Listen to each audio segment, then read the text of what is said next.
What devastating tragedy at your child's school was easily preventable? My daughter has been getting followed home by the same 3 seniors ever since she started freshman year 5 months ago, and the school's only response has been, boys will be boys. Well, last Monday I was eating lunch at work when I got a series of frantic texts from Lila. They're in the girls' bathroom. They're trying to climb into my stall. Please help Dad. I'm so scared. I knocked my chair over getting up. Phone already dialing the school as I sprinted through the parking lot. Secretary's desk. How can... My daughter is in the bathroom. 3 seniors are climbing into her stall. The secretary paused. Which bathroom? I put the key in and started speeding immediately. 3rd floor, I think. I don't know. Just find her. The secretary wasn't speaking. Her name is Lila Clarks. They're attacking her right now. Sir, she started. Unfortunately, the rules state I cannot leave my secretary desk unattended, and the principal is unavailable on her lunch break right now. I practically screamed this next part into my phone. Are you stupid? What are you talking about? Go to the bathroom now. Sir, she said like she was talking to a child. Please refrain from using vulgar language. They're climbing into my daughter's stall. I'll make a note for when the principal returns. I hung up, realizing I was dealing with a human robot. Lila hadn't texted in 4 minutes now. 8 minutes later, I abandoned my car sideways in the bus lane and sprinted through the front doors of the school. The secretary looked up from her computer, mouth opening to speak about sign-in procedures, but I was already past her. I ran to that bathroom faster than I'd ever ran in my life, but when I got to it and went to open it, my worst nightmare came true. It was locked from the inside. The boys must have gotten the keys to deliberately do this. I pressed my ear against the door, and I could hear them in there with her. Lila was crying, her clothing was getting ripped, and suddenly her crying turned into muffled screaming like someone covered her mouth. I threw my shoulder against the door, but these were the new doors they'd installed after the shooting 4 years ago. Reinforced steel frames, the door didn't even shake. Lila, I'm here! I grabbed a chair from the hallway and swung it full force. The chair shattered into pieces while the door stayed perfect. The fire extinguisher was heavier. I hammered it against the lock mechanism over and over, metal ringing through the hallway. But these doors were doing exactly what they were designed to do. By now, the secretary had climbed the stairs, panting and red-faced. Sir, you're destroying school property. I'm calling security. Give me the key, I yelled. She visibly shook at how angry I was. I don't have bathroom keys, sir, she said. Only the principal has those, and she's... By the time she finished her sentence, I was running to her office. I finally reached it, and through the window I saw her at her desk, eating a salad while scrolling through her phone. I pounded on her door hard enough to shake the wall. She looked up slowly, held up 5 fingers, mouthed 5 minutes, pointed to her food, and went back to scrolling. That's when the security guard appeared behind me, hand on his radio. Sir, you need to calm down. But I didn't. I picked up another chair. The principal saw me raise it, and her eyes went wide. I swung the chair through her window. Glass exploded everywhere. She screamed, dropping her salad. I reached through, unlocked her door from inside, blood from the glass cuts dripping on her carpet. Sir, stop! The security guard grabbed my arm, but I shoved him off and went straight for her desk, yanking open drawers until I found the key ring. You're insane! The principal shrieked. I'm calling the police! I ran back to the bathroom, keys jangling, leaving bloody handprints on the walls. But when I got there, the door was already open. The boys were gone, and my dear Lila was curled on the floor. Her skirt torn, her lips bruised, her hair covered in white sticky liquid, and her shirt unbuttoned and bra torn. I immediately pulled out my phone to call 911, kneeling beside Lila, taking off my jacket to wrap around her when the principal rushed in with the security guard. You assaulted me! The principal's voice was shrill. Jim, he could have killed me with that chair! I was talking to the dispatcher, one hand holding the phone, the other stroking Lila's cheek as she choked out blood and tears. The principal kept going, pacing now, gesturing wildly. You've traumatized my entire staff. She pulled out her own phone. Every student on this floor saw you acting like a maniac. That's 200 children who'll need counseling. The security guard was filming everything. This is going to be on the news, the principal continued, now talking to someone on her phone. A parent going psychotic, destroying property, creating an unsafe learning environment. Our insurance doesn't cover parental attacks. The superintendent is going to... Yes, hello? She suddenly interrupted herself. We have a violent intruder who threatened me with a weapon. She gave my physical description and described the premeditated assault. She never mentioned the 3 boys or why I did what I did. When the police arrived 4 minutes later, she pointed at me first. That's him, the one who attacked me. 2 officers moved toward me while 2 more pushed past to get to Lila. The first officer put his hand on my shoulder and started guiding me away from my daughter. I tried to explain about the 3 boys, but he just said we'd talk at the station. My hands were still dripping blood from the window glass onto the bathroom floor. The paramedics rushed in with their bags and went straight to Lila, who was still curled up on the cold tiles. They started checking her over, and one of them called for a gurney while I watched from the doorway with the officer's hand still on my shoulder. The principal was already talking loudly to another officer about how I'd gone crazy and attacked her office. She kept pointing at me and using words like violent and unstable, while Jim held up his phone to show the video he'd taken. Nobody asked about the 3 boys or why I'd been trying to get into this bathroom in the first place. The paramedics lifted Lila onto the gurney and covered her with a white sheet while she kept her eyes closed tight. I moved to follow them, but the officer blocked my path. He told me I was detained for assault and destruction of property. I watched them wheel my daughter down the hallway while I stood there helpless. The principal kept giving her statement to anyone who would listen while they put handcuffs on me right there in the hallway. Students were watching from their classroom doorways, and some had their phones out recording everything. The officers walked me past all those staring kids, and I caught one last glimpse of Lila on the gurney with a female paramedic holding her hand and talking to her softly. At least someone was being gentle with her while they treated me like a criminal. They put me in the back of the police car and drove me to the station while I kept asking about my daughter, but they just said to save it for the detective. At the station, they took me through the booking process with fingerprints and photos against the white wall. My hands were still bleeding, and they had to clean them before they could get good prints. When they finally gave me my phone call, I didn't waste it on a lawyer. I called the hospital to check on Lila, but they wouldn't tell me anything since I wasn't there in person. All they'd say was that she was examined and I'd have to come in person for any information. I found out later that a victim advocate had met Lila at the hospital for the SANE exam while I was stuck in that holding cell. This woman stayed with her through the whole process and explained each step so Lila wouldn't be scared. The evidence collection took hours with photographs and swabs and measurements, while I sat in custody not knowing what was happening. They released me that evening with a citation and a court date for the property damage charges. The desk sergeant mentioned something about the principal not pressing assault charges at this time, which made it sound like she was doing me some kind of favor. I practically ran to my car in the station parking lot and drove straight to the hospital. I found Lila in a room on the 3rd floor all cleaned up, but her eyes looked empty, and she flinched when I moved too fast toward her bed. She whispered that I shouldn't touch her, but please don't leave either. I pulled the chair close to her bed so she'd know I was there, but gave her the space she needed. We sat there for a while without talking, until Detective Paula Norris showed up with her notebook. She interviewed us separately, starting with me in the hallway while a nurse stayed with Lila. I gave her the exact times from Lila's texts, and told her about the secretary refusing to leave her desk, and the principal holding up 5 fingers for her lunch. The detective took notes without much expression, but I saw her jaw get tight when I mentioned that 5-finger signal. She went in to talk to Lila after that, and I could hear soft voices through the door, but not the actual words. The hospital discharge planner came by with a stack of pamphlets about trauma responses and therapy resources, and what we should expect in the coming days. She talked about safety planning and follow-up appointments and gave us numbers to call if we needed help. My brain couldn't process all the information she was throwing at us about counseling and support groups and medical follow-ups. She kept talking about normal reactions to abnormal situations and how recovery isn't linear, and all these terms that just went over my head. All I could think about was getting Lila home and safe, and figuring out how to deal with everything that had just happened to us. The discharge nurse wheeled Lila out to my car while I pulled it around to the emergency exit. I helped her into the passenger seat, and she immediately curled up against the window. We drove in silence for 10 minutes before she finally spoke. "Don't tell Grandma yet," she said quietly. "Or anyone. I can't handle people knowing." I nodded and kept driving. The rest of the ride was silent except for her occasional sniffling. When we got home, I carried her bag inside while she walked slowly to the door. I went through every room checking windows and testing locks. The back door got an extra chair wedged under the handle. I pulled all the curtains closed even though it was still afternoon. My phone showed 14 missed calls from the school, but I deleted the contact completely. Lila stood in her doorway looking at her bed for a long moment. Then she turned and went to the living room instead. I found her favorite blanket in the hall closet and brought it to her. She wrapped herself up on the couch and closed her eyes. Neither of us said anything about school tomorrow because we both knew she wasn't going. My phone buzzed with a news notification, and my stomach dropped. The school had released a statement about a violent incident involving a parent. They described property damage and disruption to the learning environment. Not one word about the assault. The comments were already flooding in, calling me unhinged and dangerous. People were sharing the story and adding their own opinions about parents who can't control themselves. I turned my phone face down, but it kept buzzing with more alerts. Detective Norris called an hour later while Lila was dozing on the couch. She explained the interview process would be thorough but slow. She said Lila would have an advocate present for everything. Her voice was professional, but there was something understanding in her tone. She scheduled us to come to the station in 2 days. The next morning I made breakfast, but Lila only picked at the toast. She went back to the couch with her blanket while I answered work emails. 3 days later we drove to the police station for her formal statement. The advocate met us in the lobby and introduced herself to Lila. They went into an interview room together while I had to wait outside. I sat in that hard plastic chair for 2 hours watching the clock. Other people came and went, but I just sat there waiting. When the door finally opened, Lila looked exhausted, but the advocate said she did great. Detective Norris came out and told me Lila was very brave. We went home and Lila went straight back to the couch. The next afternoon, someone knocked on our door, and I found a process server standing there. He handed me papers and asked me to sign for them. It was a no trespass order from the school banning me from campus indefinitely. The document cited safety concerns and property damage. The irony of them caring about safety now made my hands shake. I signed for it and added the papers to my growing file. My phone was going crazy with notifications, so I finally looked. Someone had posted a video of me breaking the principal's window. It was edited to start right when I picked up the chair. You couldn't see the principal holding up 5 fingers or hear anything about Lila. The comments were brutal. Parents were calling me violent and unstable. They said people like me shouldn't be allowed near schools. I deleted my Facebook and Twitter accounts rather than read more. That evening, my boss sent an email asking about concerning reports he'd received. He scheduled a meeting with HR for the next day. The email mentioned conduct unbecoming and reputation damage to the company. My stomach sank, realizing this could cost me my job. I spent the night preparing documents and timeline notes. The HR meeting was uncomfortable with lots of questions about my judgment and decision-making. They put me on administrative leave pending investigation. 2 days later, I met with attorney Dimitri Lawson about the property damage charges. His office was downtown in a tall building with leather chairs. He listened to my story and took notes on a yellow pad. He said we could argue extreme circumstances, but warned me the principal had political connections. He started talking about plea deals and reduced charges.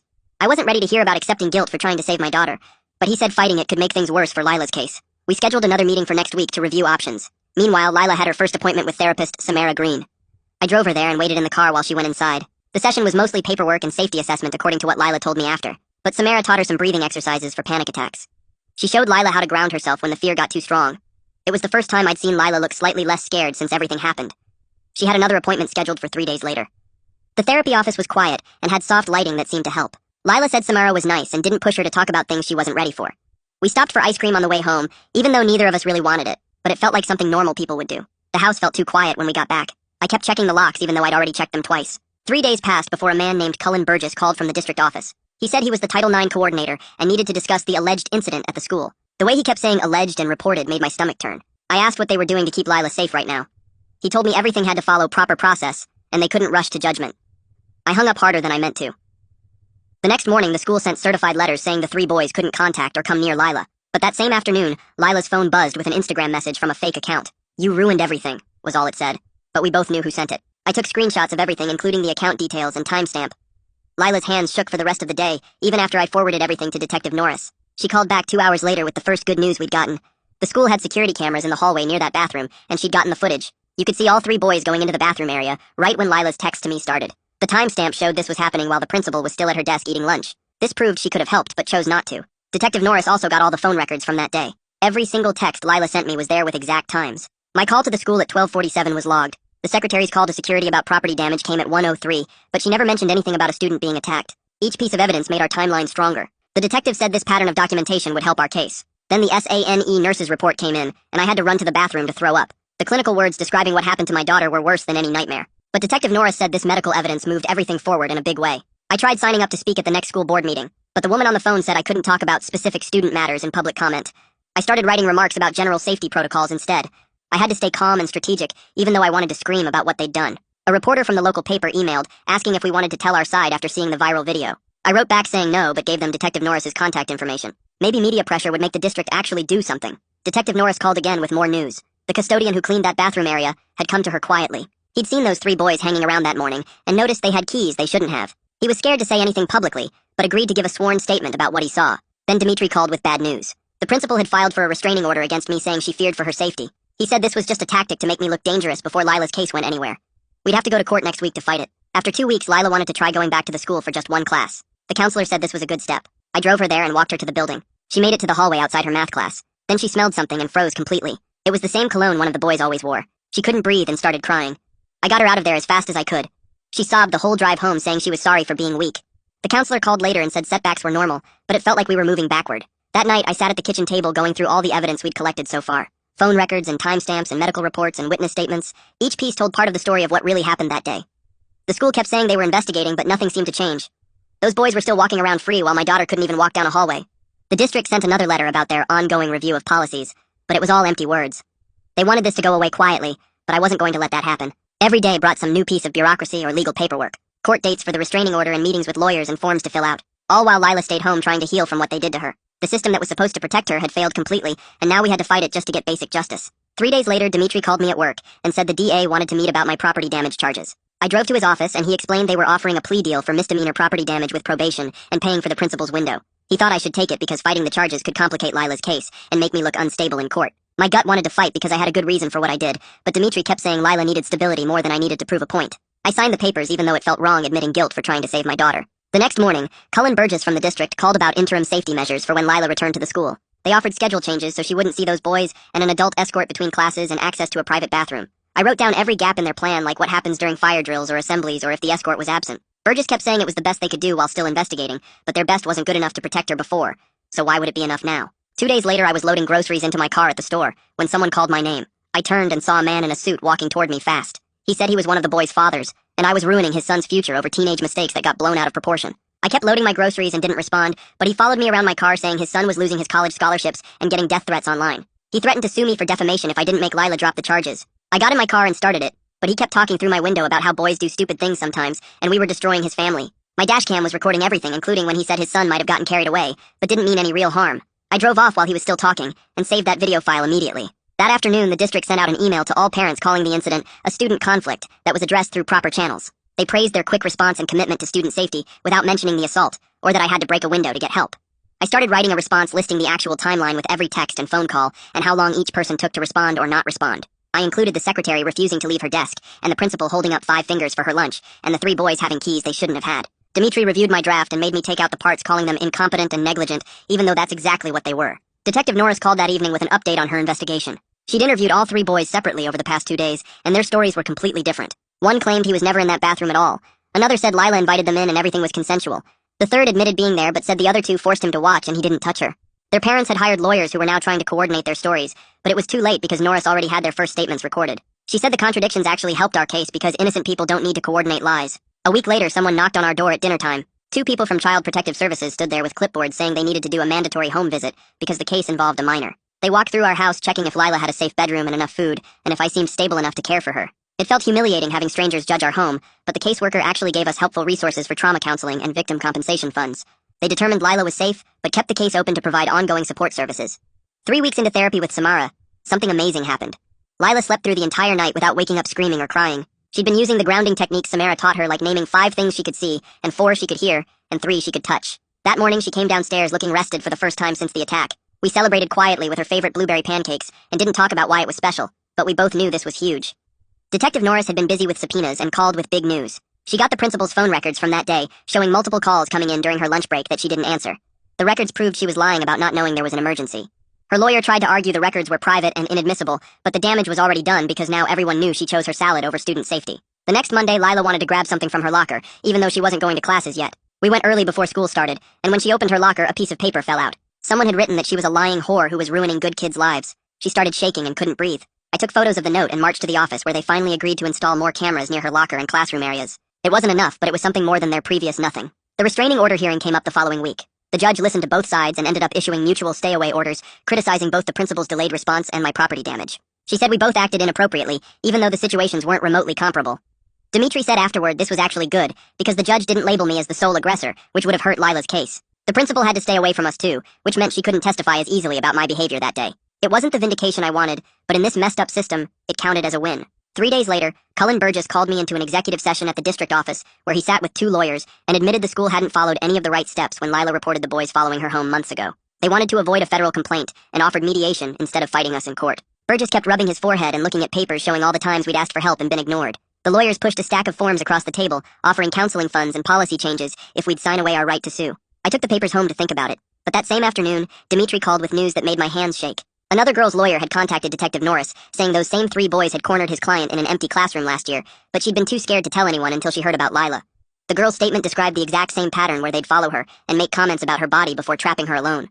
Detective Norris said this changed everything, because now we had proof they'd done this before, and the school should have known. She spent the next 2 weeks putting together a case file thicker than a phone book, with witness statements and timeline charts and security footage from both incidents. When she finally submitted it to the DA's office, she called to warn us that prosecutors never file all the charges police recommend, but she'd fought hard for as much as possible. The waiting was awful, but after 10 days, the DA's office called Dimitri with their decision. They filed criminal assault charges against 2 of the boys, and sent the youngest one's case to juvenile court since he'd just turned 17. Some charges got dropped for lack of physical evidence, but the main assault charges stuck, which was more than most victims ever see. The same week I had to face my own legal problems when the plea offer for breaking the principal's window came due. Dimitri said taking the misdemeanor deal would help Lila's case by showing I wasn't some crazy violent person, and the judge would give me probation with community service instead of jail time.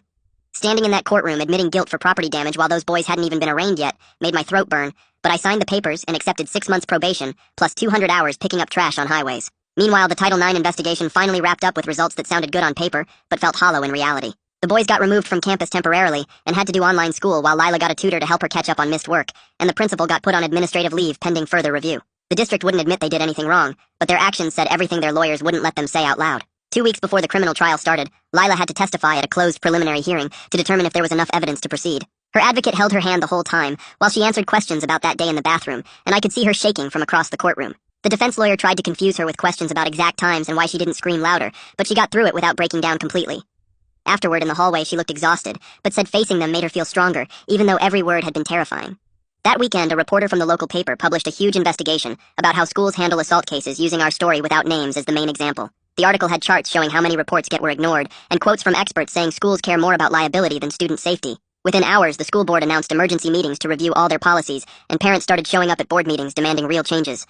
My boss called me in the next Monday saying HR had reviewed everything and decided on a 2-week unpaid suspension for missing work during the incident and creating negative publicity for the company. They made me sign a performance improvement plan with monthly check-ins, and everyone at work looked at me differently now, but at least I kept my health insurance for Lila's therapy bills. The suspension actually gave me time to drive Lila to her new therapy support group for teen assault survivors that Samara had recommended.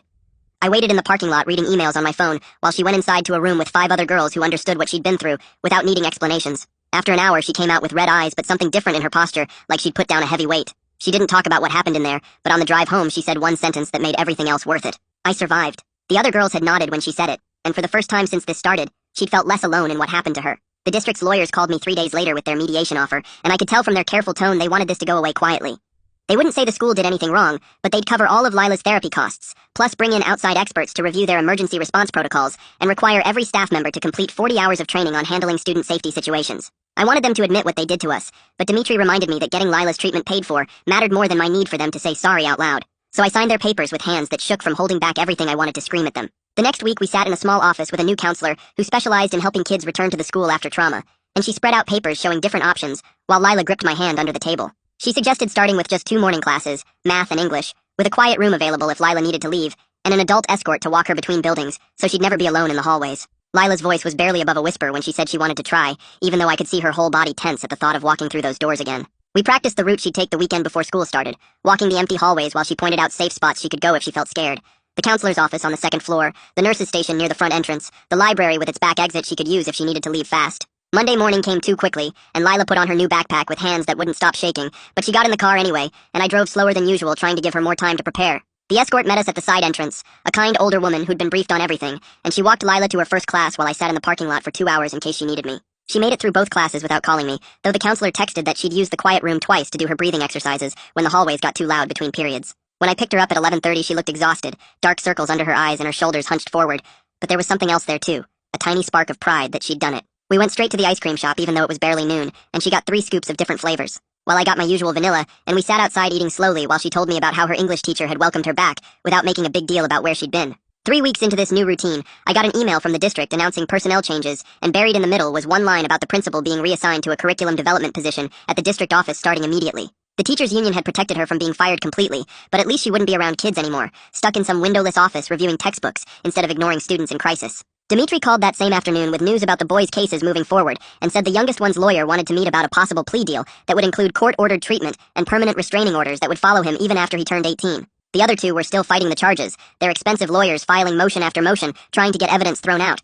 But the one taking the deal would have to allocate what happened as part of his plea, which would make the other cases stronger. Lila listened when I told her about it after dinner, and nodded slowly before saying she felt a little safer, knowing at least one of them admitted what they did, even if it was just to get a lighter sentence. Saturday morning we went to the garden center, and Lila picked out a small oak tree, running her fingers over its thin trunk, while I loaded bags of soil and mulch into the cart. We dug the hole together in the backyard's corner where it would get morning sun, neither of us talking about what it meant or represented, just focusing on making sure the hole was deep enough and the roots had room to spread. Every morning after that, Lila would go outside before school to water it, standing there with the hose for exactly 5 minutes like it was the most important task in the world. And I'd watch from the kitchen window as she tended to this one small thing she could control. 3 months crawled by with therapy twice a week, and school 3 mornings a week, and court dates that kept getting postponed. And then one Tuesday evening while we were making spaghetti together, I made a stupid joke about the pasta looking like worms, and Lila actually laughed, not just a polite smile but a real laugh that came from her stomach. It only lasted a second before she caught herself and went quiet again, but for that one moment she sounded like herself, like the girl who used to sing in the shower and leave her shoes everywhere, and argue with me about curfew. Now I'm sitting at our kitchen table typing this while Lila does her geometry homework across from me, occasionally asking for help with a problem, even though I know she can solve them herself. She's back at the school part-time with support systems in place, sleeping through most nights without nightmares, and the boys' cases inch through the legal system, but we don't check for updates every day anymore. We're not over what happened because you don't just get over something like that, but we're living with it, taking things one day at a time, and right now that's enough. Thanks for hanging out with me today. Seriously. Life's always throwing lessons at us if we actually stop and pay attention. Until we cross paths again, my friend. If you made it to the end, drop a comment. I love reading all your comments.